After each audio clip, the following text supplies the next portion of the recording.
사도행전 22장. 사랑하는 내 형제요 아버지이신 여러분, 나에 대해 미리 결론을 내리기 전에 지금부터 내가 하는 말을 잘 들어주십시오. 그들은 그가 히브리 말로 말하는 것을 듣고는 더 조용해졌다. 모두가 그의 말을 한마디도 놓치지 않으려고 했다. 그가 말을 이었다. 나는 길리기아의 다소에서 태어난 선량한 유대인입니다. 여기 예루살렘에서 교육받았고 랍비 가말리엘의 엄격한 지도 아래 우리 종교의 전통을 철저히 배웠습니다. 그리고 지금 여러분처럼 나도 항상 열정적으로 하나님 편에 있었습니다. 나는 이 도와 관련된 사람이면 누구나 추적하고 맹렬히 공격해서 하나님을 위해 죽일 준비가 되어 있었습니다. 나는 남자든 여자든 가리지 않고 가는 곳마다 그들을 잡아들여 감옥에 가두었습니다. 대제사장이나 최고의회 누구에게나 물어보면 그 사실을 확인할 수 있습니다. 그들 모두가 나를 잘 알고 있었습니다. 그러다가 나는 예수를 따르는 이들을 추적하고 체포하려고 우리 형제들이 있는 다마스쿠스로 떠났습니다. 나는 그들을 예루살렘으로 데려와서 형을 받게 하는 권한이 부여된 공문서를 가지고 있었습니다.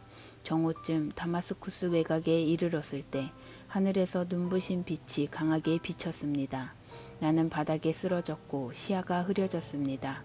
그때 한 음성이 들렸습니다. 사울아 사울아 왜 나를 해치려고 하느냐. 나는 주님 누구십니까 하고 물었습니다. 나는 내가 핍박하는 나사렛 예수다 하고 그분이 말씀하셨습니다. 동료들은 그 빛은 보았으나 그 대화는 듣지 못했습니다. 그래서 나는 주님, 이제 제가 어떻게 해야 합니까? 하고 물었습니다. 그분은 일어나서 다마스쿠스로 들어가거라.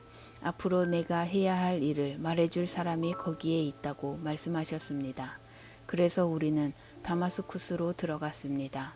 내가 처음 계획한 것과는 전혀 다른 모습으로 그 성에 들어간 것입니다. 나는 눈이 멀어 볼 수 없었기 때문에 동료들이 내 손을 잡고 데리고 들어가야 했습니다. 바로 그때 아나니아를 만났습니다. 그는 우리의 율법을 잘 지키기로 소문난 사람입니다. 이것은 다마스쿠스 유대인 공동체가 다 동의하는 사실입니다. 그가 와서 내 어깨에 손을 얹고 눈을 들어 보시오 하고 말했습니다. 내가 눈을 들었는데 어느새 나는 그의 눈을 똑바로 쳐다볼 수 있었습니다. 다시 보게 된 것입니다. 그러자 그가 말했습니다. 우리 조상의 하나님이 그대를 택하셔서 그분의 활동 계획을 알게 하셨습니다. 그대는 의롭고 죄 없으신 분을 실제로 배웠고 그분의 말씀을 들었습니다. 이제 그대는 만나는 모든 사람에게 그대가 보고 들은 것을 증거하는 핵심 증인이 될 것입니다. 그러니 망설이지 말고 일어나 세례를 받으십시오. 죄를 깨끗이 씻어내고 하나님과 직접 사귀십시오. 정말로 아나니아가 말한 대로 되었습니다. 예루살렘으로 돌아온 뒤에 어느 날 나는 성전에서 하나님의 임재에 잠겨 기도하다가 그분을 뵈었습니다. 하나님의 의롭고 죄 없으신 분을 뵙고 그분께서 하시는 말씀을 들었습니다. 서둘러라. 최대한 서둘러 여기를 떠나라. 여기 예루살렘에 있는 유대인들 가운데 어느 누구도 내가 나에 대해 하는 말을 받아들이지 않을 것이다. 처음에는 반대했습니다. 저보다 적합한 사람이 누가 있겠습니까? 제가 주님을 믿는 사람들을 핍박하고 회당에서 마구 때리고 감옥에 가두는 일에 얼마나 열중했는지 모르는 사람이 없습니다. 주님의 증인 스데반이 살해될 때에도 바로 그 자리에서 제가 살인자들의 겉옷을 들고 그들을 응원했습니다. 그러나 이제 제가 완전히 돌아선 것을 그들이 알고 있습니다. 그러니 제게 무슨 자격이 더 필요하겠습니까? 그러나 그분은 이유를 묻지 말고 가거라. 내가 너를 멀리 이방인들에게로 보내겠다고 말씀하셨습니다. 모여있던 사람들이 집중해서 듣다가 갑자기 소리를 질렀다. 저자를 죽여라. 버러지 같은 놈이다. 밟아버려라. 그들은 주먹을 휘둘렀다. 욕설이 쏟아졌다. 그때 지휘관이 끼어들어 바울을 병영으로 데려가라고 명령했다. 지휘관도 잔뜩 화가 치밀었다.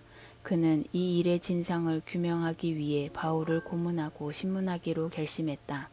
그가 무슨 일을 저질러서 이런 폭력을 유발했는지 알아내고자 한 것이다. 그들이 그의 사지를 가죽끈으로 묶어 채찍질할 준비를 하는데 바울이 거기서 있던 백부장에게 말했다. 공정한 재판도 없이 로마 시민을 고문하다니 이게 법에 맞는 일입니까? 백부장이 그 말을 듣고 곧장 지휘관에게 갔다. 도대체 무슨 일을 하신 겁니까? 이 사람은 로마 시민입니다. 지휘관이 돌아와서 신문을 맡았다. 내가 들은 말이 사실이요? 당신이 로마 시민이요? 바울이 말했다. 분명히 그렇습니다. 지휘관은 관심을 보였다. 나는 큰 돈을 들여서 시민권을 얻었소. 당신은 얼마나 들었소? 전혀 들지 않았습니다. 바울이 말했다. 한 푼도 들지 않았습니다. 나는 태어날 때부터 자유의 몸이었습니다. 그것으로 신문은 끝났다. 그 일로 지휘관에게 하나님을 두려워하는 마음이 생겼다. 그는 로마 시민을 결박했고 하마터면 고문까지 할 뻔했던 것이다. 이튿날 지휘관은 문제의 원인을 규명하고 유대인들의 고발에 배후가 있는지 확실히 알아보기로 작정했다. 그는 바울의 결박을 풀어주고 명령을 내려 대제사장들과 최고의회를 소집했다. 그들의 생각을 알아보기 위해서였다. 바울은 안내를 받아 그들 앞에 섰다.